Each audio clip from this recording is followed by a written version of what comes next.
Lukas 4 ayat yang 19, untuk memberitakan pembebasan kepada orang-orang tawanan dan penglihatan bagi orang-orang buta, untuk membebaskan orang-orang yang tertindas, untuk memberitakan tahun rahmat Tuhan telah datang.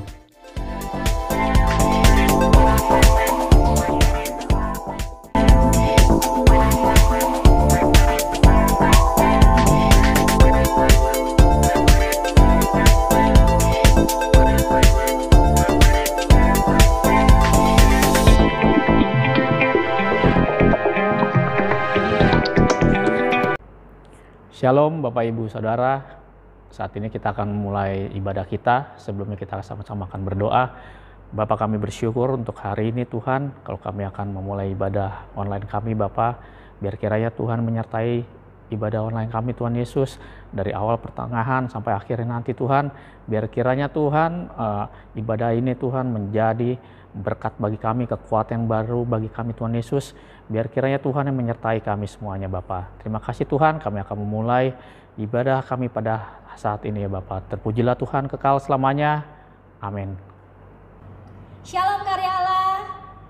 Kita percaya bahwa Tuhan Yesus tetap baik buat kita di saat-saat seperti ini. Dia tidak pernah berubah dari dulu, sekarang, dan selamanya. Yuk sama-sama kita memuji Tuhan, menyenangkan hatinya.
Saudara, mungkin di saat situasi seperti ini kita merasa takut, kita merasa cemas. Tapi saat ini saya mau mengajak kita semua untuk tetap percaya kepada Tuhan, tetap mengandalkan janji-janjinya, tetap berpegang teguh kepada Tuhan. Karena Dia Allah yang baik, Dia Bapa yang baik buat kita. Dia akan selalu yang memberikan yang terbaik buat kita. Karena itu, mari kita kuatkan iman percaya kita kepada Tuhan. Mari kita lebih lagi berpegang teguh kepadanya. Lebih lagi kita mengandalkan janji-janjinya. Karena Dia Allah yang setia, Allah yang tidak pernah meninggalkan kita, Allah yang selalu peduli dengan kehidupan kita. Haleluya. Terima kasih Tuhan, Kau begitu baik buat kami.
Mari kita berdoa untuk firman Tuhan. Terima kasih Tuhan, pagi yang ini Engkau menyertai kami, supaya firman-Mu menjadi firman yang hidup, firman yang dewasakan kami. Kami sudah merasakan curahan Roh Kudus yang hari yang 10. Kami rindu kehidupan kami dipenuhkan dengan Roh Kudus. Bukalah hati setiap anak-Mu yang dengar firman ini, sehingga mereka menjadi pelaku firman, bukan hanya mendengar firman. Urapi hamba-Mu, penuhkan dengan kuasa-Mu, hanya berserahkan kuasa-Mu yang menyertai firman ini. Kami ucap syukur dalam nama Yesus Kristus. Haleluya, puji Tuhan. Amin. Salam, saudara kasih dalam Tuhan Yesus Kristus. Hidup ini harus dipenuhkan dengan Roh Kudus. Hari ini adalah hari yang ke-10. Adalah pencurahan Roh Kudus yang terakhir. Kalau kita baca Efesus 5 ayat 15 sampai 21, apa dikatakan firman Tuhan? Karena itu perhatikan dengan sesama. Bagaimana kamu hidup? Jangan seperti orang yang bebal, tapi harus seperti orang yang arif. Firman yang terpenting waktu saya lihat itu Efesus 5 ayat 18. Dikatakan apa? Janganlah kamu mabuk oleh dunia ini, oleh anggur, karena anggur menimbulkan hawa nafsu.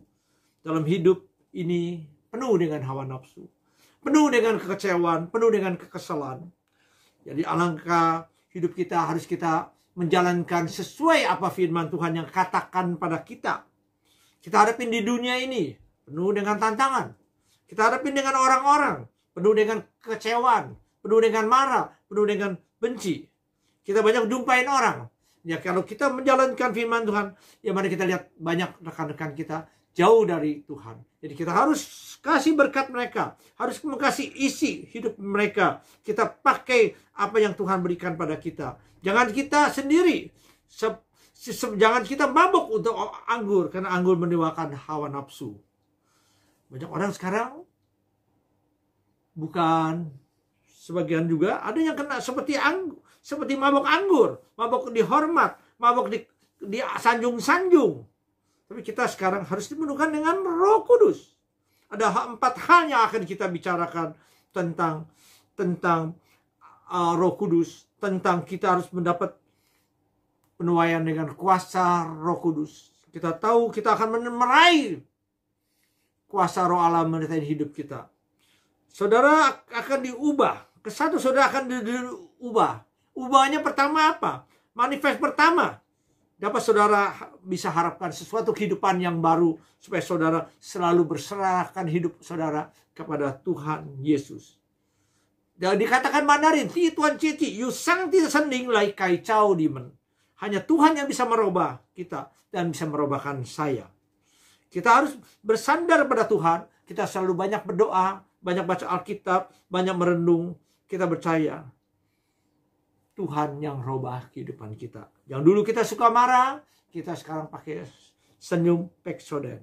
Kita suruh kata-kata yang kasar, kita sekarang pakai kata-kata yang halus. Dulu kita jarang memuji-muji Tuhan, sekarang kita pakai mulut kita untuk memuji-muji Tuhan. Kita bersyukur apa yang Tuhan berikan pada kita. Kita hari ini dapat bertemu, hari ini kita bisa menikmati sama-sama. Kita percaya bahwa Allah yang berhidup, Allah yang robahkan kita, Allah yang itu di Mazmur 150 ayat 1 dan 6. Daud berkatakan, saya bersyukur, saya menyanyikan pujian terus. Kita harus hidup itu selalu bersyukur. Di mobil kita nyanyi, bersyukur, puji Tuhan. Waktu kita masak, kita nyanyi, kita bersyukur pada Tuhan. Jadi kita hidup kita selalu dengan pujian-pujian yang baru. Kedua, manifest yang kedua. Paulus katakan apa? Saudara akan punya nyanyian yang baru. Jadi kita hidup punya nyanyian-nyanyian yang baru. Kita selalu pakai pujian-pujian kita. Nama itu dikatakan di Efesus 5 ayat 19 dikatakan apa? Kepada yang lain dalam Mazmur kidungan pujian. Kita punya kidungan selalu memuji Tuhan. Terima kasih Tuhan. Kita selalu berkatakan, pagi ini Tuhan yang berkatin kita. Pagi ini Tuhan yang lindungin kita. Pagi ini Tuhan yang buka cahaya yang baik. Jadi kita dirubah. Jadi hidup kita selalu dengan nyanyian pujian. Kita rasakan bersyukur karena Tuhan yang beri kita kesehatan. Tuhan yang beri kedamaian, Tuhan yang berikan kita anak, Tuhan yang beri kita istri, Tuhan yang beri kita rumah, Tuhan yang selalu menyertai hidup kita. Jadi kita pakai rumah kita seperti surga. Kita tahu dalam keadaan sekarang kita tercekam, kita nggak boleh keluar, kita tercekam di rumah terus. Tapi kita gunakan rumah kita menjadi surga. Kita mengasihi istri kita, mencintai anak-anak kita. Kita pakai kata-kata yang indah dalam hidup kita. Kita percaya bahwa saatnya akan berlalu. Karena kuasa Tuhan yang bisa merubah segala masalah. Karena Tuhanlah adalah Tuhan yang luar biasa. Manifest ketiga, apa? Saudara sudah mulai mengucapkan syukur hidup saudara. Di mana saudara percaya berucapan syukur. Kata saudara itu selalu katakan ucapan syukur. Kata saudara adalah kata-kata yang positif. Di mana saudara bersyukur bahwa saya mendapat cucu. Saya bersyukur saya bisa beli mobil. Saya bersyukur saya bisa punya naik sepeda. Saya bersyukur saya bisa berjalan. Jadi kata syukur itu saudara tidak akan putus-putusnya bicara. Ya, saudara merasakan baik. Saya bersyukur bahwa saya umur sekian masih sehat. Saya bersyukur saya masih bisa makan sop kambing. Saya bisa bersyukur masih saya bisa banyak teman-teman bergurau. Selalu saya berterima kasih, Tuhan engkau begitu baik. Engkau rawat kami. Itu saya suka bilang sama teman-teman saya. Kita punya mobil, kita harus bersyukur kita punya naik mobil. Yang naik motor harus bersyukur bahwa kamu punya motor. Yang naik sepeda harus bersyukur kamu lihat orang yang jalan. Yang jalan harus langsung bersyukur. Mereka banyak orang yang terletak di rumah sakit. Marilah kita pakai apa yang firman Tuhan katakan. Manifest keempat, apalah?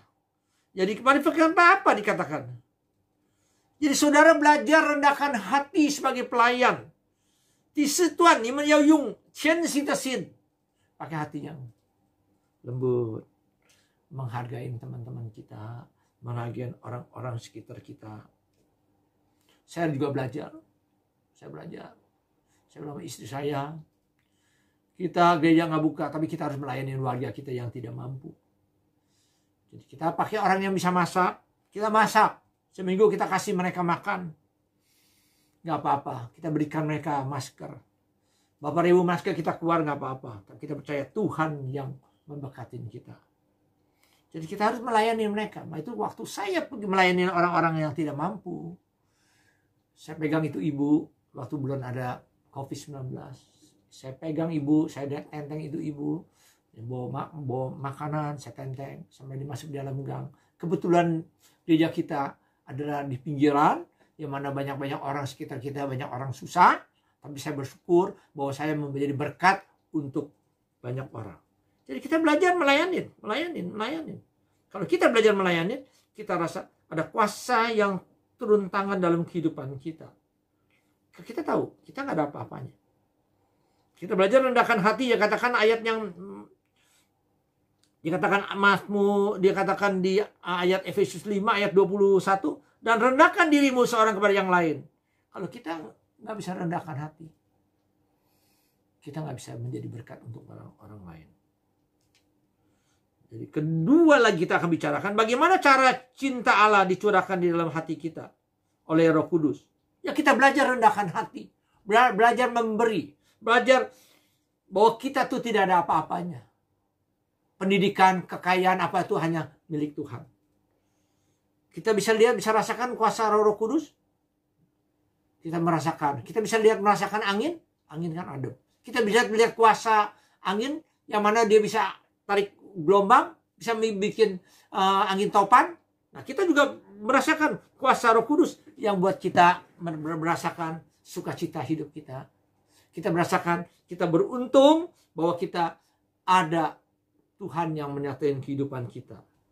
Supaya kita merasakan bahwa hidup ini berarti. Jadi hidup kita harus selalu berarti. Jangan kita hidup itu hanya suam-suam kuku. Hidupnya kecewa, marah, pahit, benci. Jangan kita pakai. Pun istri kita udah kawin. Saya udah kawin sampai 30 tahun. Saya kesaksian. Istri kita waktu pertama saya menikah. Istri saya masak itu tidak enak. Setelah saya makan, ternyata makanannya pahit. Tapi saya selalu bersyukur. Dia tanya, makan enak? Saya diam, saya bilang, enak. Suatu saat saya bilang, Ma, makanan kamu agak pahit. Jadi kita mendorong dia. Sekarang dia masaknya luar biasa. Lebih enak daripada makanan di luar. Tapi makanan yang sederhana dia bisa masak. Saya mengucap syukur bahwa saya melihat sesuatu adalah sudut kebaikan. Kalau kita berteman lihat sudut kebaikan, kita merasakan bersyukur. Roh kita merasa tenang. Kalau kata lihat di dunia itu kata-kata kotor, kata-kata kecewa, kata-kata menghujat. Kita masuk kanan, buang kanan. Jangan lihat ke kiri. Kalau ke kiri kita kecewa, kita buang. Oh, kita masih punya pendengaran yang baik. Jadi kalau kita udah penuh dengan Roh Kudus, hidup kita itu punya damai. Hidup kita punya ketenangan. Kita bawa dengan tenang, kita percaya. Pemerintahan kita begitu baik. Ajarkan kita supaya kita stay at home. Supaya kita diam di rumah, kita belajar di rumah, kita belajar doa, belajar dekat pada Tuhan. Jadi keempat kita akan bicara. Ya, tiap hari kita harus diurapin oleh Roh Kudus. Roh Kudus kita harus diurapin. Dengan apa kita diurapin oleh Kudus? Pertama, kita harus memuji-muji Tuhan. Kedua, kita harus selalu bersyukur. Ketiga, ada kata-kata yang positif dalam hidup kita. Kalau kita sombong, kita nggak ada penyerahan, Tuhan akan tidak terima. Waktu dikatakan Paulus waktu di 2 Korintus 4 ayat 16 apa? Kami tidak putus asa, sekalipun kami udah tua, kami tidak mampu, tapi roh kami menyala-nyala. Jadi kita jangan kita sudah tua, roh kita harus menyala-nyala dalam hidup ini. Kalau roh kita menyala-nyala, hidup kita nikmat. Inilah renungan firman yang sementara ya kita dengar, yang sederhana. Kesatu, saudara akan diubah. Tadi dibilang. Manifest yang pertama, saudara akan dipenuhkan oleh Roh Kudus. Manifest yang kedua, saudara akan mempunyai nyanyian baru. Manifest ketiga, apa saudara? Saudara selalu mengatakan bersyukur. Hidup saudara bersyukur. Punya istri pendek, hitam, jadi nggak apa-apa. Karena dia bisa masak gado, bikin sop buntut. Nah saudara, lihat sudut pandang yang selalu bersyukur, saudara nikmat. Keempat, saudara belajar rendahkan hati menjadi pelayan. Itu poinnya, manifestnya. Mana kedua, bagaimana cara saudara dicurahkan dalam hidup saudara oleh Roh Kudus? Ya saudara belajar rendahkan hati, belajar memberkati orang lain. Saudara percaya bahwa roh Tuhan yang turun. Kalau saudara bisa pandangkan tadi angin yang begitu besar, saudara bisa rasakan, Roh Kudus saudara bisa merasakan bahwa roh Allah menyertai saudara dan saya. Mari kita percaya bahwa Tuhan yang menyertai kita. Kita harus dipenuhkan dengan Roh Kudus yang hari yang ke-10. Yang lemah dikuatkan. Yang sakit disembuhkan. Yang kurang dicukupkan. Kita percaya Tuhan yang robah hidup kita. Yang robah keluarga kita. Yang robah pekerjaan kita. Yang robah keuangan kita. Mari. Kita harus dipenuhkan setiap hari dengan Roh Kudus. Kita gunakan waktu pagi kita. Kita puji Tuhan. Nyanyi bersyukur. Dan kata kita yang positif. Mari kita akan tutup renungan firman ini. Tuhan, pada siang hari ini yang keberkatin kami. Penuhkan anakmu dengan kuasa Roh Kudus. Hari yang 10 kami rindu kuasa-Mu turun. Karena sesuai janji-Mu Engkau akan berikan kami hadiah. Hadiah yang termahal dalam dunia ini. Ya Roh Allah. Turunlah pada kami. Pakai kami menjadi alat-Mu. Pakai kami menjadi berkat orang lain. Kami ucap syukur Bapa. Dalam nama Yesus kami telah berdoa. Haleluya. Puji Tuhan. Mari katakan amin.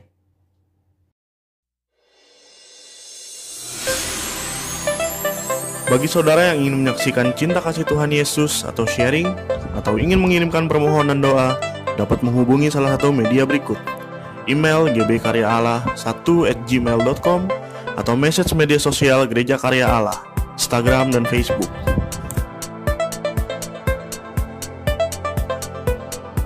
Persembahan dan perpuluhan dapat diberikan melalui rekening transfer BCA 0030296371 atas nama Suciwati. Datang ke hadirat Tuhan tidak dengan tangan yang hampa, serta bawalah seluruh persembahan persepuluhan ke dalam rumah perbendaharaan. Mengikuti doa bersama untuk bangsa, negara, pemimpin negara, para dokter, para perawat, dan staf medis dalam menangani saudara yang terpapar COVID-19. Berdoa agar COVID-19 cepat selesai, sehingga kita dapat berjumpa pada persekutuan ibadah di gedung gereja. Perjamuan Kudus 7 Juni 2020, saudara dapat menyiapkan roti tawar atau roti sobek dan sirup anggur atau minuman berperisa anggur untuk perjamuan kudus yang akan dilayani oleh Gembala Sidang Pendeta David Murtaba. Saudara dapat membagikan link YouTube ini ke kerabat atau media sosial saudara.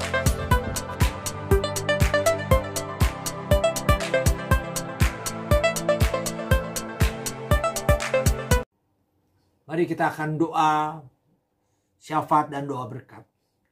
Tuhan, begitu besar kasih-Mu Tuhan. Engkau yang beri kesempatan pada kehidupan kami. Pakailah kami menjadi alat-Mu. Ajarkan kami, rendahkan hati kami, rendahkan diri untuk menjadi pelayan yang baik, Bapak. Bapak, Engkau lihat anak-anak-Mu dalam rumah tangganya, Engkau yang jamah mereka. Dalam pekerjaan Engkau yang turut campur, Bapak. Engkau yang berkati dalam usaha mereka, pekerjaan mereka. Engkau jamah dunia ini jauh dari segala bencana-bencana.